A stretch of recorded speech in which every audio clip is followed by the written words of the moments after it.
Hola, ¿qué tal? ¿Cómo están? Segundo especial sobre mis enigmas favoritos.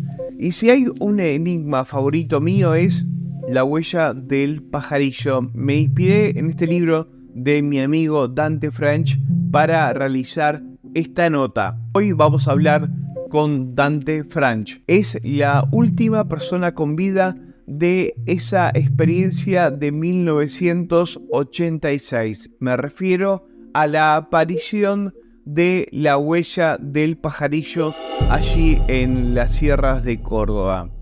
Hace 40 años me tocó vivir una experiencia extraordinaria, fascinante, algo que quedó grabado en lo profundo de mi corazón. Hoy quedo yo solo para contarla.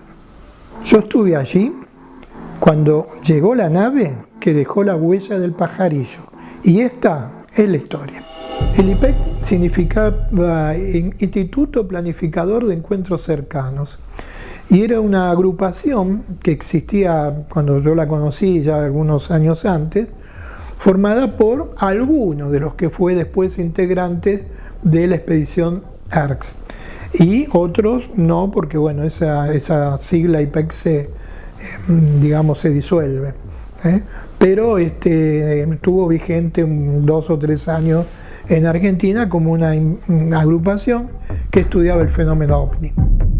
Bueno, yo llego a conocer a algunos de los integrantes del IPEC cuando estoy por salir un fin de semana y suena un teléfono de mi casa y hay un llamado de una persona amiga que me dice que en un hotel importante de la ciudad de Buenos Aires estaban hablando del tema de la ciudad de ERCS. Y yo había estado yendo a esos sitios especiales, espectaculares, varios meses antes, donde había podido tomar incluso una fotografía de luz curva, etc. Entonces, bueno, pregunto si eso qué día era. Me dice, mira, es hoy y mañana. Bueno, al otro día voy a este hotel ahí en la avenida Callao, me quedo viendo la charla que daban estas personas, y cuando terminan me acerco y les llevo las fotos de lo que yo había podido fotografiar 3-4 meses antes. Bueno, cuando vieron eso se quedaron fascinados porque ellos hablaban sin haber ido al lugar, yo ya había estado. Entonces enseguida me citaron para que los vaya a ver a las oficinas que tenían en la calle Bedia, ahí en Belgrano. Me dan un teléfono y bueno, y a los pocos días los llamo, convino para ir, voy y ahí charlamos, me piden si me podía integrar a este grupo que ellos formaban. Bueno, le dije que sí, con mucho gusto, y empecé a participar de reuniones, de actividades que así se hacían. ¿Por qué vas vos en julio del 85 al Víctor? ¿Ya había sido antes o fue la primera vez? No, mi viaje anterior, que por eso tengo este material que muestro al IPEC, es a mediados de, sería el año 1985. Y yo voy porque estaba yendo a unos cursos de bioenergía que se estaban dando en la avenida Cabildo por el profesor Arias Varela. Y una tarde en este curso falta este profesor, no viene, y los organizadores de ese sitio nos dicen de que bueno, que era un curso pago, entonces que podíamos quedarnos a otra actividad que iba a haber, que era del profesor Guillermo Terrera, y que iba a hablar de las ciudades intraterrenas y de temas esotéricos. Bueno, decido quedarme.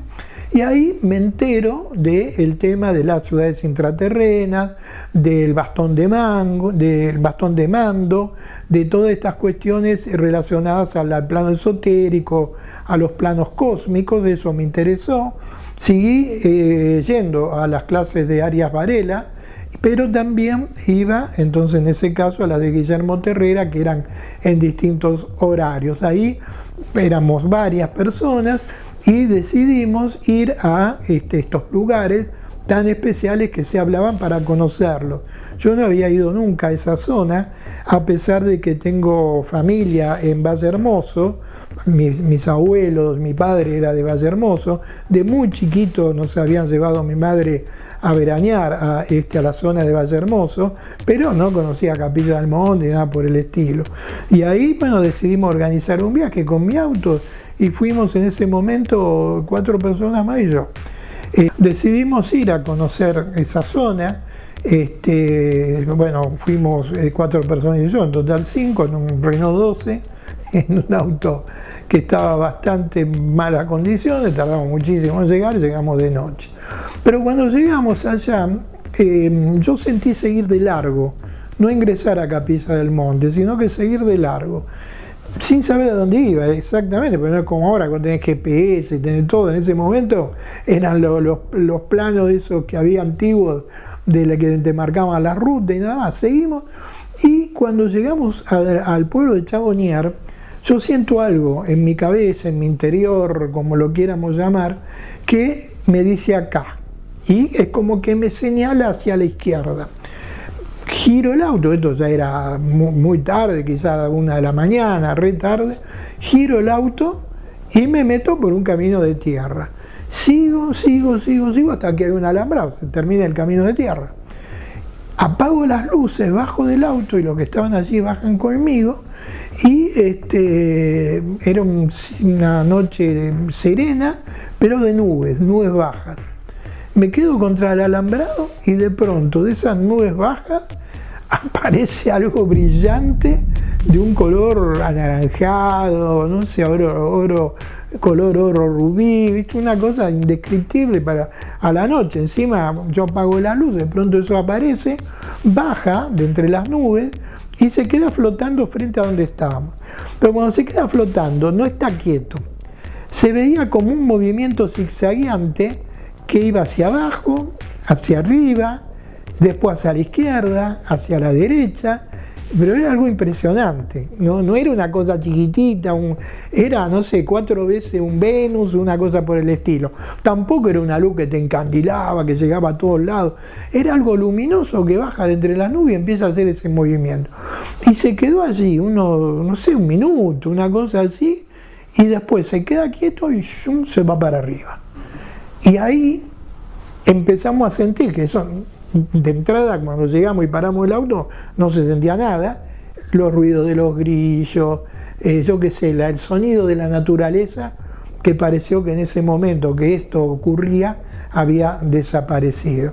Así que ese fue el primer momento de esa ida hacia esta zona tan extraordinaria, pero en este caso Chabonier, ni siquiera Quebrada de Luna, ni siquiera Ongamira, ni siquiera la zona de Capilla del Monte y Uritorco, que son los que más conocidos en este momento. Bueno, cuando yo llego al Hotel Columbia, al subsuelo, porque ahí era donde tenían un salón de conferencia, y me encuentro con algunos de los que integraban el IPEC en ese tiempo, que eran jóvenes que estaban también interesados en el tema de las ciudades subterráneas. Estaba Osvaldo Vignone, estaba Lua Saba, entre otros, Raúl Soma. La cuestión que, claro, yo los escuché, todo bárbaro, lo que ellos hablaban, nombraban a Herrera, podemos decir por algún libro que habían visto de él, pero yo lo conocía personalmente. Entonces había una serie de cosas que ellos, no sé si no conocían en ese tiempo, pero sí se habían interesado por el tema o habían quizá hablado telefónicamente en algún momento con el doctor. Entonces cuando me acerco para verlos y a felicitarlos por la charla que habían dado, les comento que yo conocía al doctor Herrera, que había estado en la zona que ellos nombraban, que incluso se había acercado una nave, le cuento la descripción de la nave que ocurre ahí estando en Chabonier. Después otra experiencia que nos pasa en Los Terrones, que fue posterior a la de Chabonier, una noche después, en donde estando allí aparece una luz contra Los Terrones, pero ahí yo tenía mi máquina fotográfica, una Voigtlander, sin flash, sin nada, una cámara de lo más común, sin teleobjetivo. Bueno, y cuando esa luz aparece yo tomo una foto.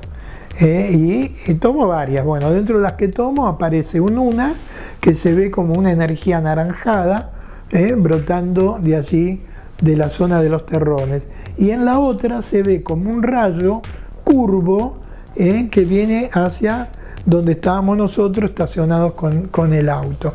Entonces, bueno, Cuando le muestro todo esto, imagínate que estaban fascinados. Ahí es donde me invitan a las oficinas, a las cuales a los pocos días, menos de una semana, estoy yendo. Así que ese fue el inicio de mi contacto con todos estos integrantes del IPEC. ¿Y cómo surge la expedición ERCS? ¿Cómo se ponen de acuerdo para hacer la expedición ERCS?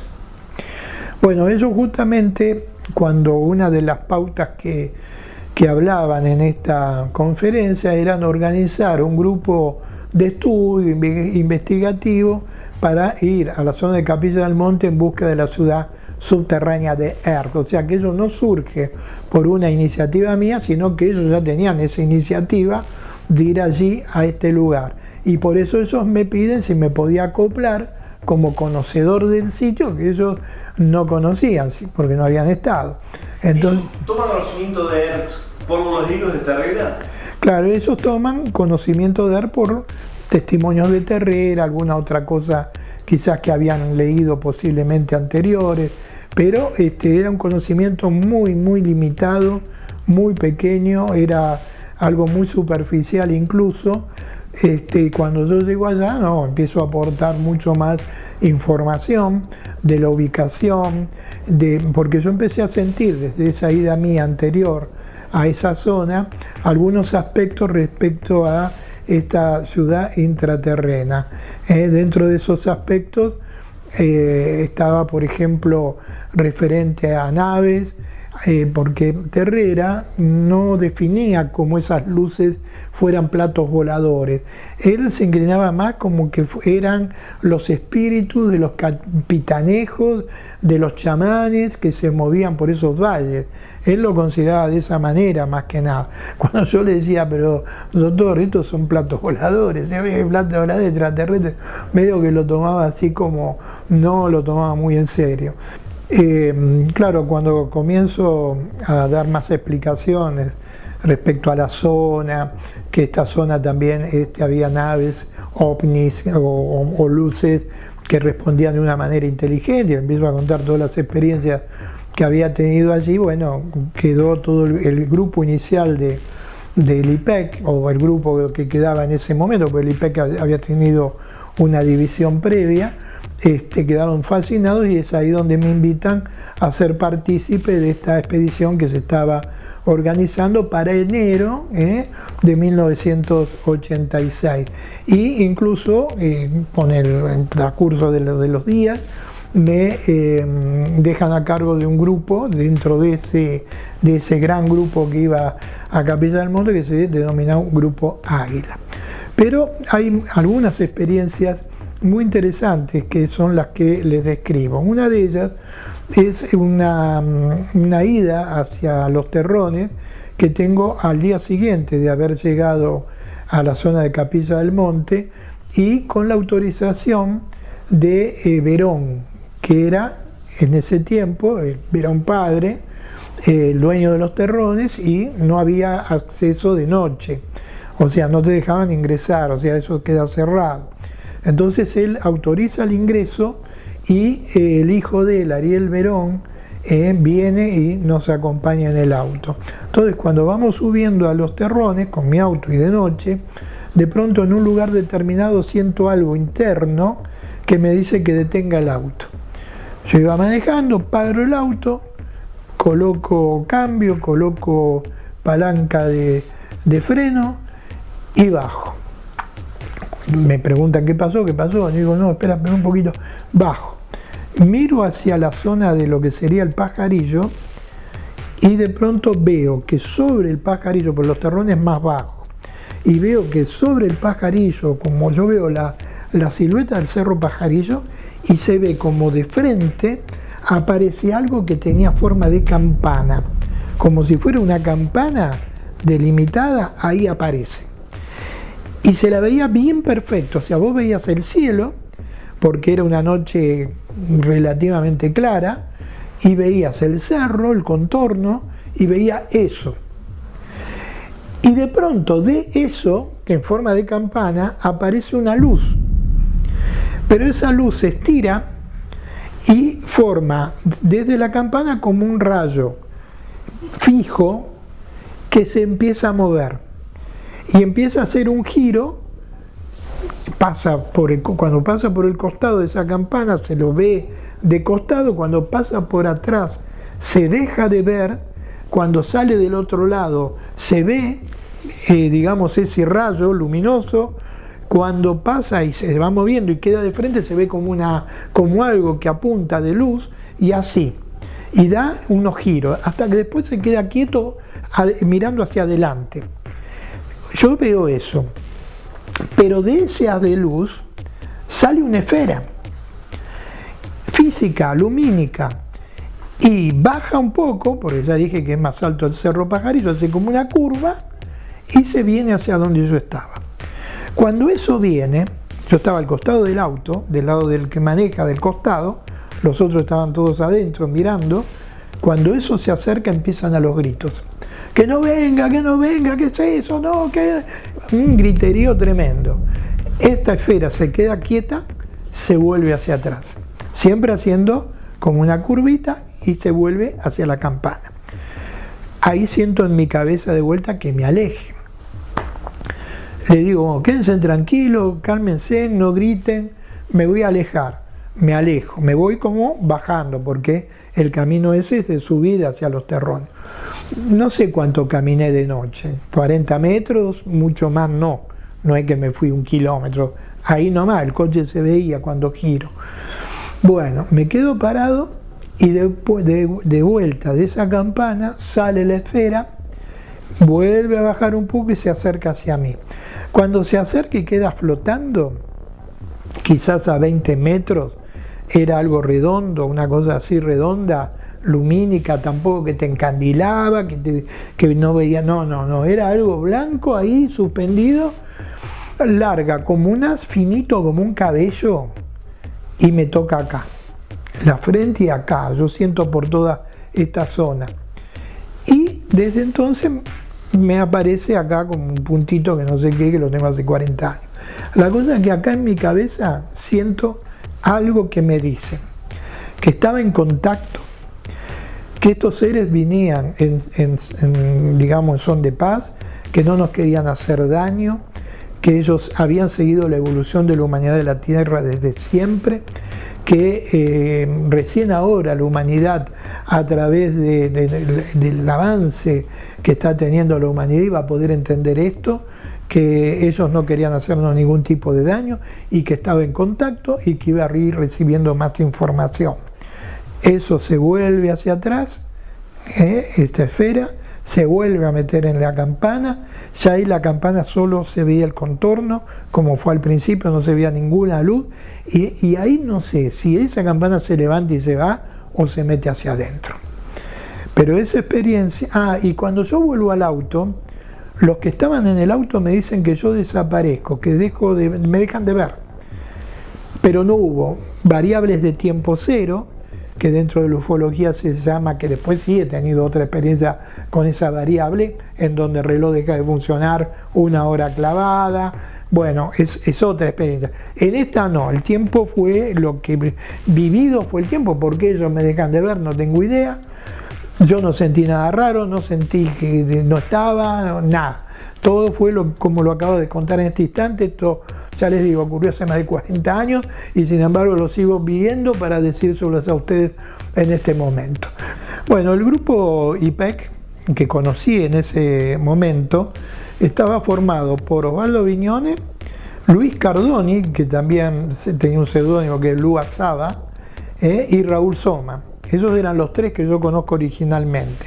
Sé que Gustavo Fernández fue quizás hasta el fundador de ese grupo, pero que por, no sé, una cuestión de ellos se había alejado y no formó parte de esta primera expedición de ERCS. Entonces, creo que era la sigla Instituto Planificador de Encuentros Cercanos. Pero después con el Osvaldo Viñone trabajaba en Chacarita, en el cementerio de Chacarita, trabajaba ahí, en una de las parcelas de los, como llaman, en ese sitio. Luis Cardoni era más de escribir, trabajaba en algún programa de radio, y Raúl Soma tenía varias carnicerías. Incluso en el Tigre tenía dos por lo menos que yo conocí, porque cuando supieron que yo hacía electricidad también, electricidad industrial, más de una vez me iba en el tren a Tigre a hacer trabajo de arreglarle heladeras o cuestiones que se habían roto eléctricas. Y después me venía con mis buenas tiras de asado que me pagaba aparte y me regalaba Raulito, un tipo extraordinario. A Gustavo Fernández lo he conocido en canales de televisión, en entrevistas, en algún congreso que participamos juntos, así que 10.000 puntos también para él. Él vive, Gustavo Fernández, el resto todos fallecieron. ¿Y cómo era la relación entre ustedes? La relación entre entre Osvaldo Viñoni, entre Luis Saba, entre Raúl Soma fue extraordinaria siempre. Al punto que una chica que era secretaria mía en una oficina que tenía, de lo que después yo llamé FUPEC, que es la actual Fundación para el Encuentro Cósmico, él la conoce, se juntan, se casan, tuvieron hijos, y ella es la que me avisa de que el fallecimiento de Osvaldo. Luis Cardoni, lo he visto muchas veces en capilla, hemos comido juntos, tomado café. Él tiene una hija, muy buena persona también, que ha hecho alguna memoria respecto a su padre. Ya te digo, Raúl Soma también, hasta que falleció, teníamos un trato muy bueno, muy bueno. Bueno, y ustedes se ponen de acuerdo y en realidad vos recibís el mensaje que tenía que ir al medio de comunicación. Cuando estamos cuando yo me integro al IPEC en esta expedición de ERT, en un momento determinado ellos estaban comunicando, porque ya les digo, al no haber redes, las comunicaciones eran mucho más difíciles. Entonces ir a un lugar y decir vamos a búsqueda de una ciudad subterránea era como... Entonces pasa algo muy llamativo. Yo recibo en mi cabeza, de esa forma que puedo explicar en algún momento cómo se da, una indicación precisa, como que algo interno te dice que vaya al diario Clarín. Yo les digo a los chicos, les digo, mira, yo siento que tenemos que ir al diario Clarín, pero si no, no vamos a poder ni llegar a la puerta. Digo, mira, yo recibí eso y voy a ir. ¿Alguien me quiere acompañar? Y me dice Raúl, yo te acompaño. Bueno, me voy al diario Clarín, tal cual como había sentido en mi cabeza que haga. Pues nos atiende un guardia de seguridad. Y cuando le digo, mire, vengo para una entrevista. Ah, bueno, ¿está citado? No, pero tiene que estar citado. ¿Entrevista de qué? Sobre ovnis, platos voladores. ¿Qué? ¿Sobre ovnis? Sí, le digo. Espera un poquito. Levanta el teléfono y literal dice, hola, ahora verás, acá tengo un loco que dice haber visto lo mismo que viste vos. Bueno, listo, lo hago pasar. Pum, bueno, pasen allí que ya los va a venir a buscar un tal Araverás.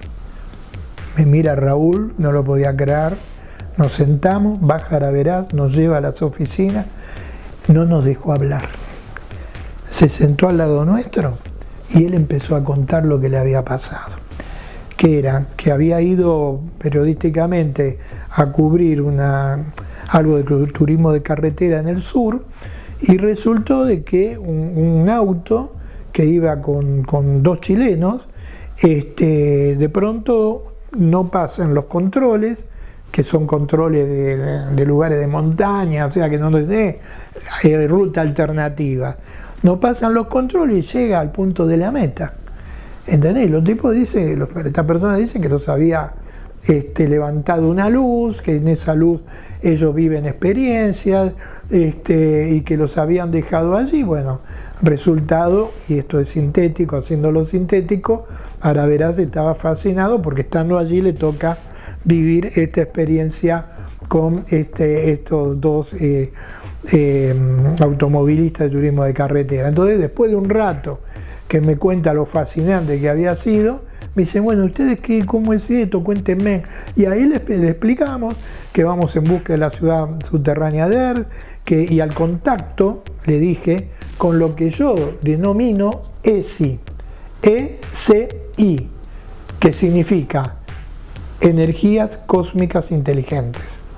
Y eso queda en la nota del diario Clarín. Entonces, ahora verás, incluso pone la dirección de la calle Bedia y el teléfono. Y nos toma una foto y yo le dejo una de las fotos que es de las de Luz Cubro. Bueno, está bien. No sé si se publicará, nos vamos, todo bien.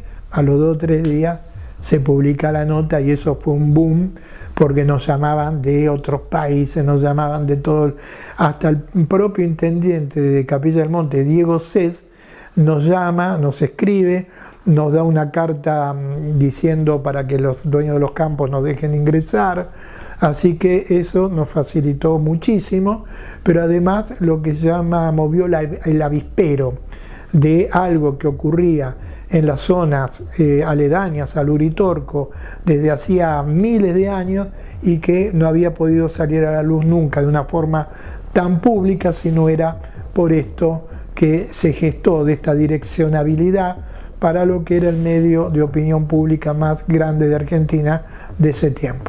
Y ahí, queriendo sin querer, constituiste como un contacto programado, un gran contacto programado, ¿no?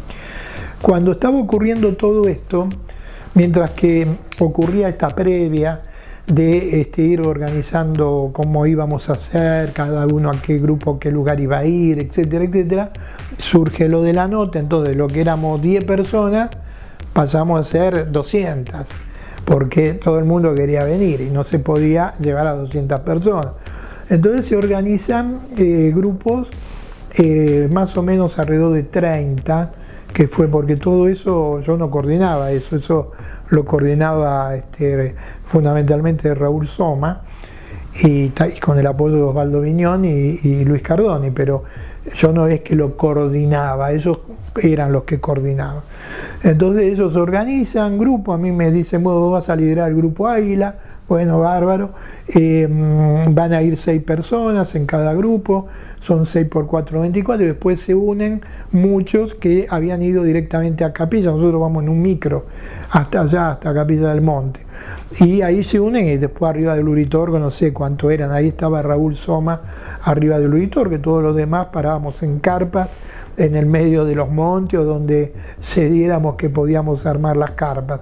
Entonces así fue como inicialmente surgió, pero en la organización, ¿no es cierto?, que ya se determina el día del viaje, todo lo que era organizativo, ahí es donde vuelvo a tener una indicación en mi cabeza para que la noche del 9 de enero de 1986, entre las 11 de la noche, 23 horas de Argentina, y las 0 horas, 24 horas, tuviéramos que estar en un lugar determinado esperando un contacto. Y con eso fuimos, sin ningún apoyo de nadie, porque la Municipalidad de Capilla apoyó moralmente en el sentido de dejarnos dar autorización para que los campos podamos ingresar.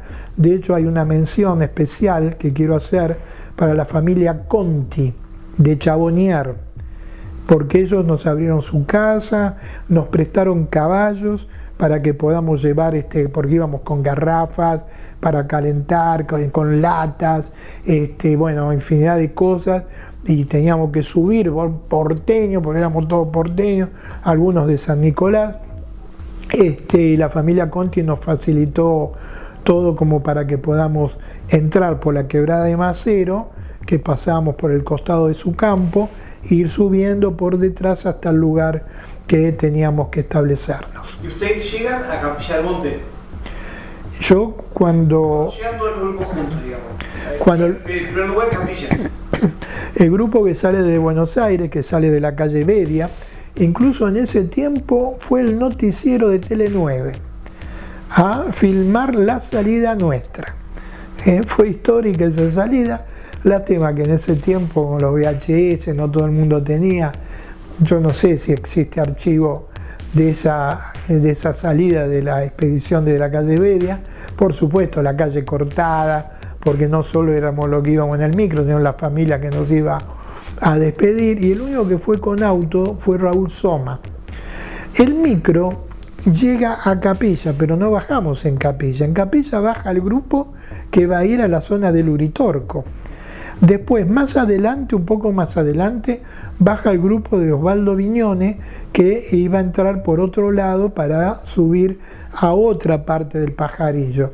Más adelante, ya entrando por lo que es, para lo que es el cruce Ongamira, ahí baja el grupo de Luis Cardoni, que iba detrás de los Terrones, y el grupo nuestro, el Águila, es el último en bajar, porque nosotros entramos por lo que es la quebrada de Macero para ir detrás del Cerro Pajarillo. Así que yo de entrada no voy a Capilla del Monte, el que sí va es Raúl Soma, y ellos suben al Uritorco, pero Raúl bajaba a dormir en un hotel en Capilla del Monte, no es que se quedaba arriba en la montaña.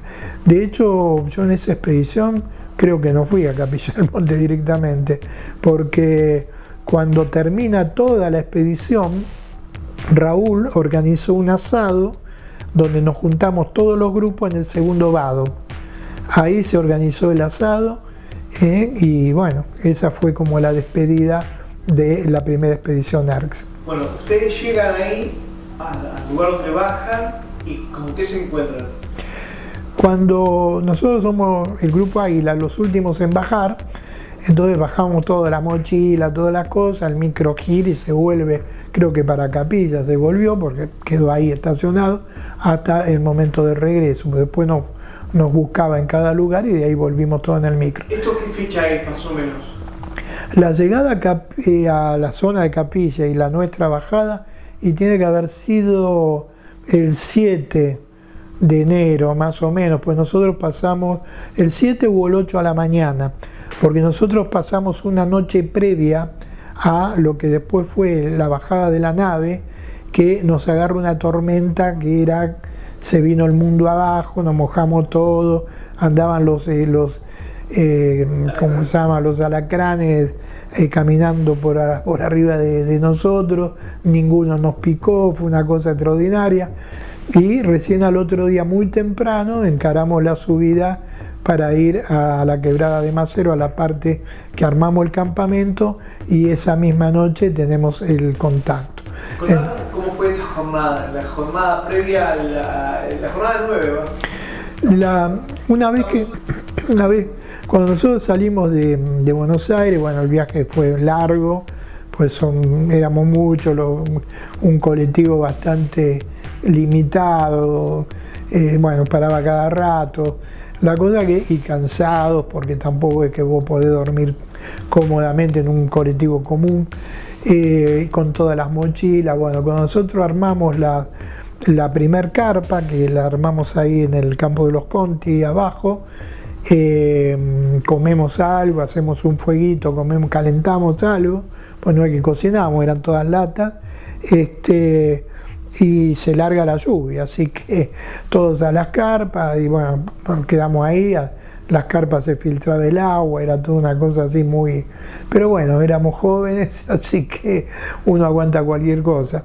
Después, bueno, al subir por la quebrada de Macero, que fue una subida bastante dura, llegamos a un lugar al costado del arroyo donde armamos las carpas, y ahí lo que yo sentía internamente es que no teníamos que comer nada antes del horario previsto y prefijado. Entonces nosotros armamos todas las carpas, pero a la noche estoy hablando, no cenar tipo 9 de la noche o 8 de la noche, cuando después tenés esto otro entre las 11 y las 12. Después que nosotros llegamos, bueno, armamos todo, comemos algo, ahí sí, tipo, no sé si era mediodía, capaz que era a las 12 o 1 de la tarde o 2 de la tarde, recorrí el lugar con los demás, despejamos, lo abrimos un poco de vegetación, porque todo esto es monte cerrado, así que en un claro pudimos armar las carpas. Llegué hasta el arroyo tenía mucha agua, porque la lluvia que había tenido el día anterior fue tremenda, la noche anterior, y veo un sitio que me pareció ideal, porque tenía piedras grandes y el agua pasaba por los huecos que eran abiertos, pero se podía pasar de piedras en piedras, porque eran piedras, si bien el cauce estaba bastante engrandecido por la lluvia, pero se podía estar allí, así que yo ya tenía previsto el lugar. Les digo que a la noche no coman nada, o sea, lo último fue algunos mates o algo con galletas, esas cosas a la tarde, y cuando teníamos que estar a las 11, así que tipo 10:30, ya les digo a todos que vamos para el lugar, y nos acercamos ahí, nos colocamos sobre las piedras, cuando ya era el horario, porque encima había otro problema, que no es como... nosotros estábamos allí, las linternas eran linternas a la pila grandota, tampoco podías estar con una linterna prendida todo el tiempo porque eran pilas comunes. Entonces cuando yo veo que ya estábamos cerca del horario, ya les aviso a todos que estén preparados, que estén tranquilos, y la primera 20 minutos más o menos no pasaba nada. Estábamos todos sobre las piedras, el ruido del arroyo. Había una del grupo, Graciela Parini, que le dije que tenga el grabador en la mano, un grabador de audio. Mi máquina de fotos no servía para nada porque bueno, no tenía ninguna cosa así especial. Y yo no sé si, porque en ese momento no es que estoy mirando el horario cada rato, pero yo calculo que tipo 11:20, 11:25 empezamos a sentir algo raro. Pero eso algo raro era que parecía que el ruido del agua se escuchaba menos, no había sonido de viento, que es un clásico que pasa seguido cuando uno está en una experiencia a nivel de contacto, que hay un acercamiento o algo por el estilo. Parecía que todo alrededor cambió, como un microclima. Y de pronto aparece algo luminoso, porque nosotros estábamos detrás del cerro. Imagínense, ustedes ven el pajarillo del lado de la ruta 17, nosotros estábamos del otro lado, pero no en una ruta, estábamos contra la ladera, el cerro lo teníamos ahí nomás. Y aparece como algo luminoso, anaranjado, que se levanta. Y esto habrá sido, ponele ya 11:30. Y se queda suspendido. Y se mueve un poco hacia la izquierda, pero poco. Y era más bien grande. No digo como una luna, pero era grande, como media luna. Como si fuera la media luna turca, pero acostada, un poquito más chica. Y de ahí empiezan a salir esferas luminosas. Las esferas luminosas se empiezan a mover por todas las laderas de este lado. Y era como que barrían las laderas, y cuando barrían las laderas, o sea, pasaban cerca de los pajonales, se veían como los pajonales se iluminaban. Y las esferas se movían. Entonces todos decían, mirá las esferas, mirá, sí, qué bárbaro, qué extraordinario, qué increíble. Y uno empezó a contar, vamos a contarla. Yo traté de contarla, pero como se movían, yo no me acuerdo si conté 18, pero no conté 3 ni 10, eran muchas más.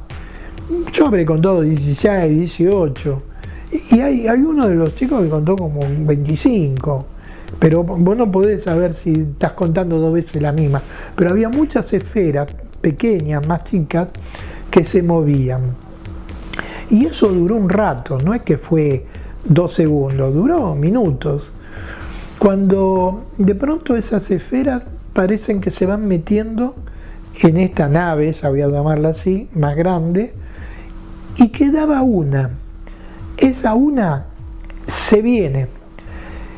Pero fue algo extraordinario, porque vos ves que está allá y de pronto empieza a venir.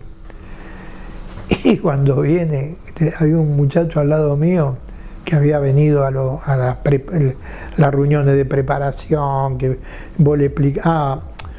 Otra de las cosas que me olvidé de comentar, que dentro de la preparación estaba, por ejemplo, llevar sueros antiofídicos.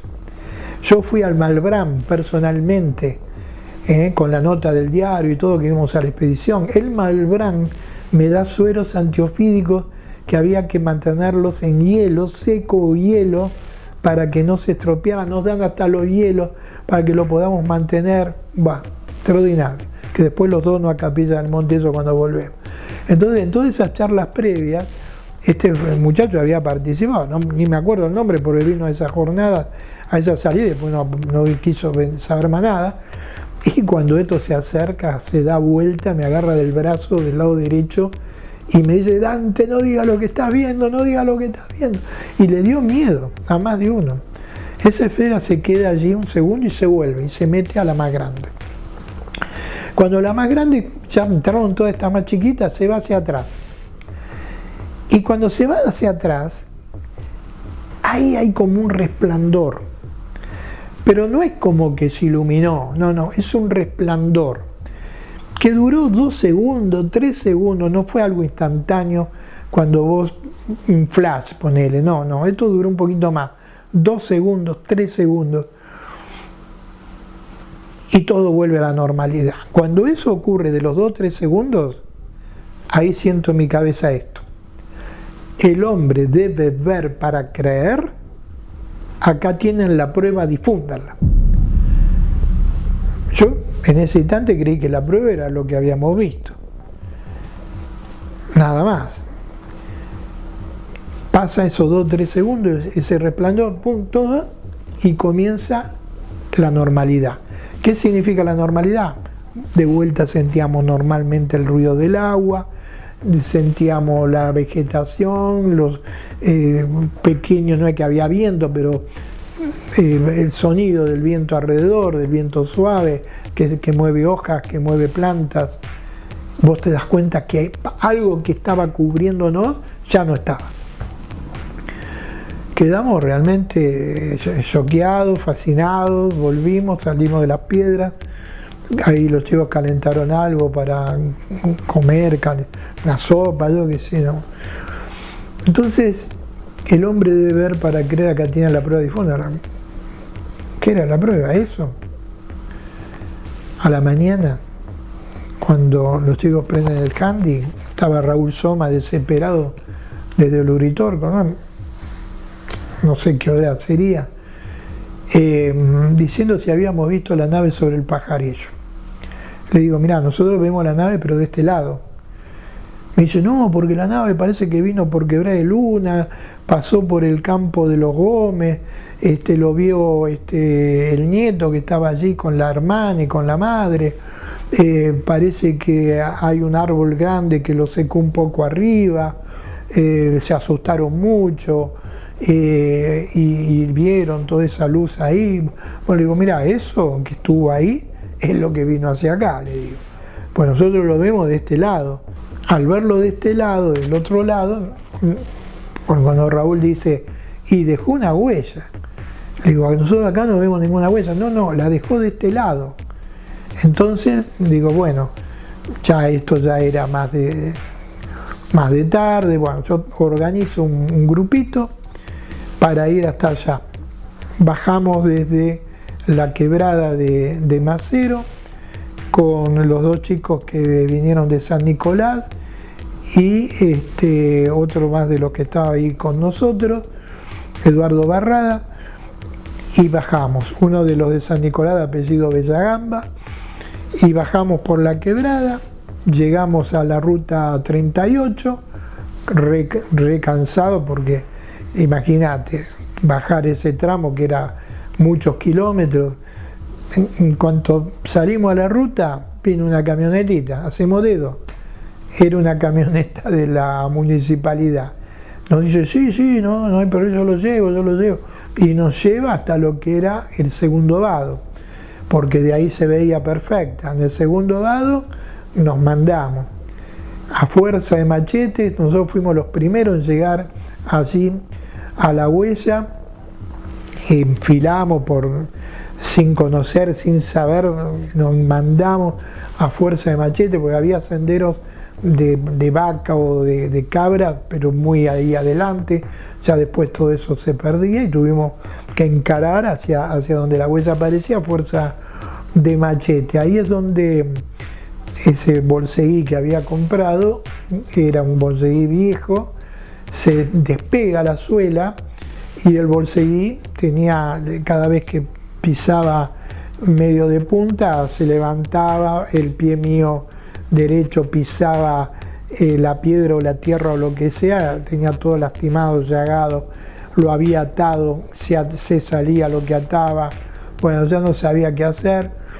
Y de pronto vemos la huella. Cuando llegamos a la huella, en cuanto nos metemos, ahí está la huella, uno de los chicos, Eduardo Barrada, estaba como que se moría, le había agarrado, no sé si una bajada de presión o qué, la cuestión que estaba como desmayado y se tira sobre una piedra. Yo no podía caminar del dolor, casi tenía que pisar con el talón.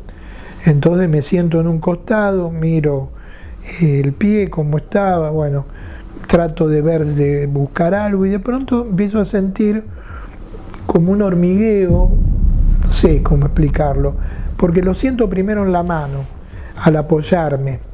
Siento como un hormigueo donde tocaba, porque había un polvillo que era finísimo, un polvillo que cuando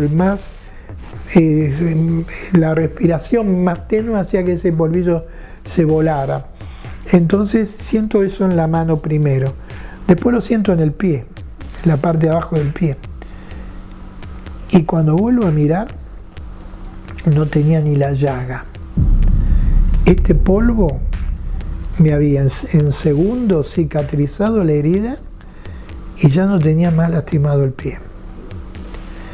Miro y lo veo a Eduardo buscando muestras, caminando, miro más arriba y estaba estos otros dos chicos también buscando muestras. Yo me levanto, ya la había vuelto a atar, no me acuerdo si le metí un cinto o qué, pero volví a agarrar el bolseguí, bueno, empecé a buscar muestras y de pronto encuentro sobre una piedra como una ranita, sapito, estaba ahí en posición de saltar y parecía como disecado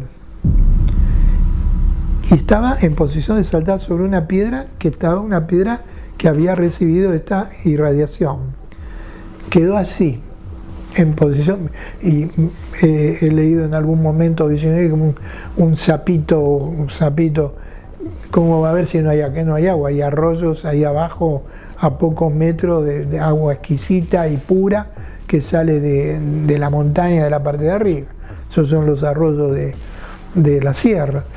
Bueno, comienzo a juntar muestras y veo un cactus chico, de esos cactus redondos que tienen mucha espina, que está de un lado, que es el lado que da hacia arriba, que se había como quemado, y del otro lado nada. Y la vegetación estaba como quemada a la mitad. No estaba quemada a raíz en gran parte, porque cuando hay un incendio es otra cosa. Yo he vivido incendios ahí. Primero un incendio te puede durar semanas, quema cientos, miles de hectáreas. Eso fue sin fuego, no hubo fuego, llama. Fue algo distinto. Esa energía lumínica que emite la nave seguramente al estar suspendida en un plano inclinado, es con esa energía bajando, produce eso en esos 2 o 3 segundos que yo digo que vemos el resplandor. Entonces, ese polvillo que queda era un regenerador biológico humano.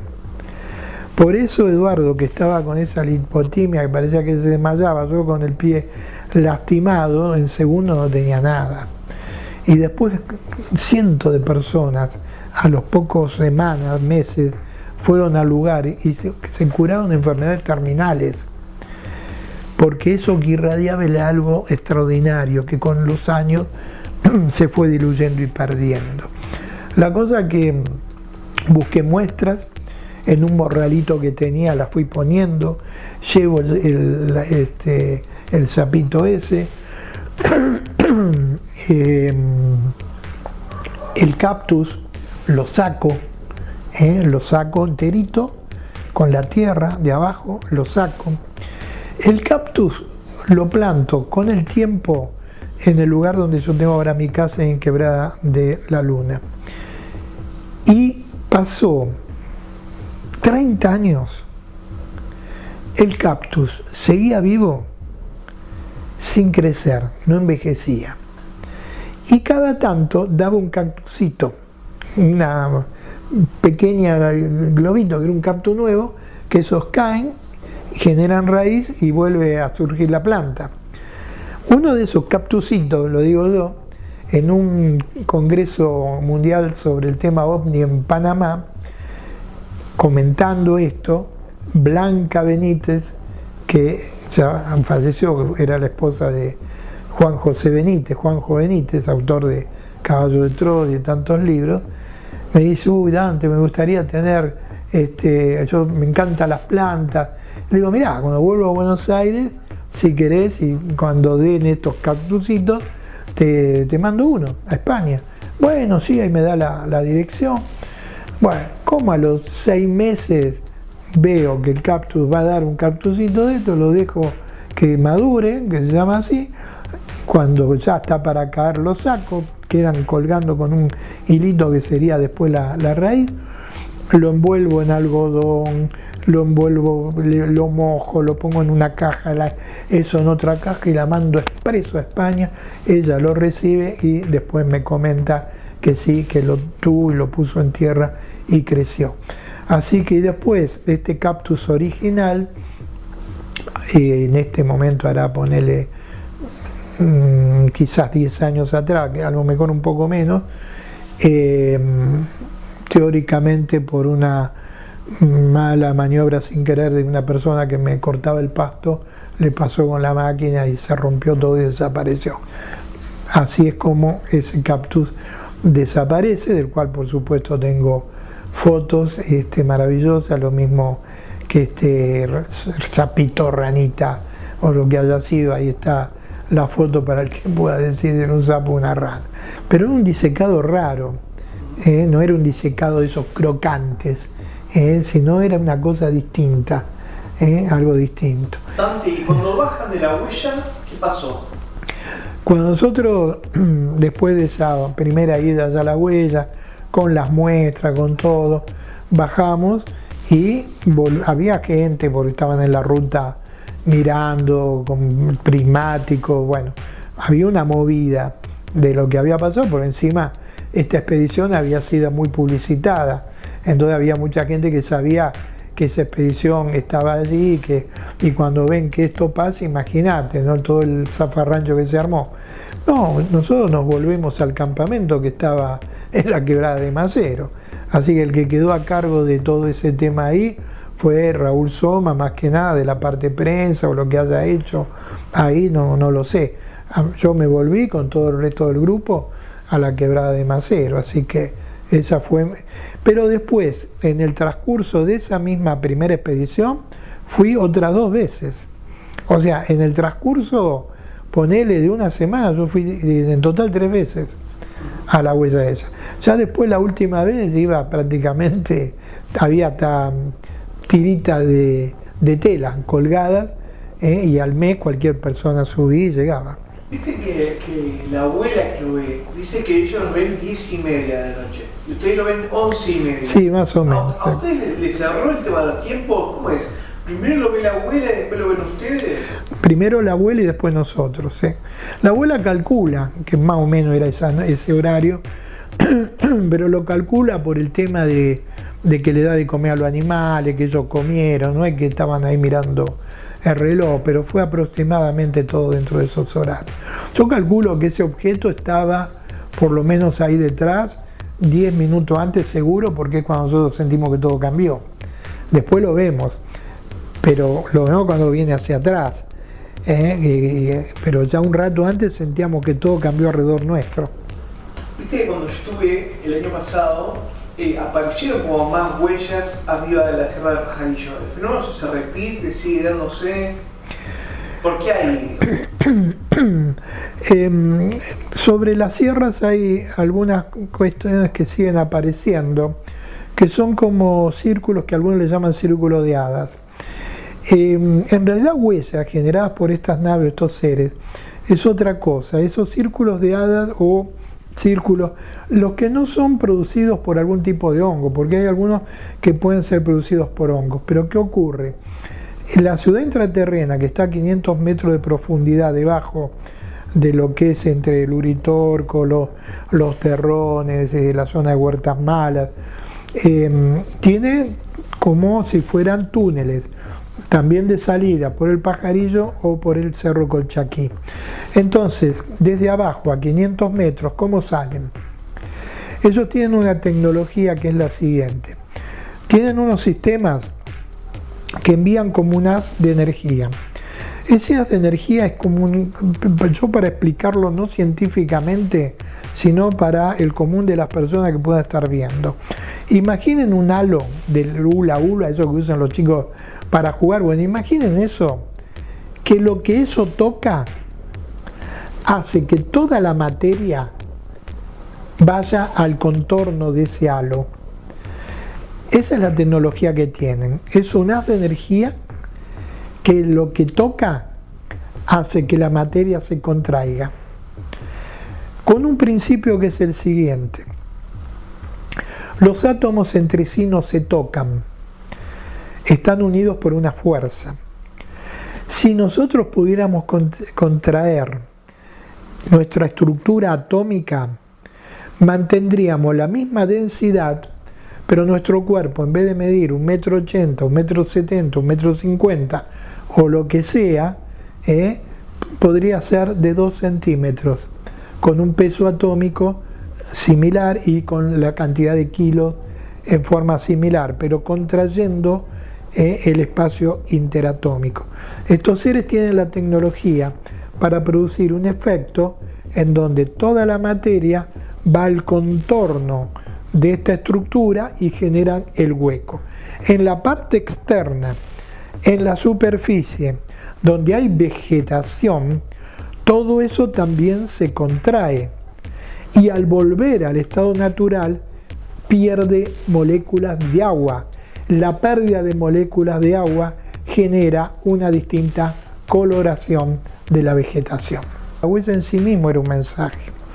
La huella medía 115 metros de largo por 95 metros de ancho y es un simbolismo de las medidas simbólicas de nuestra galaxia, que tiene 115.000 años luz de largo por 95.000 años luz de ancho.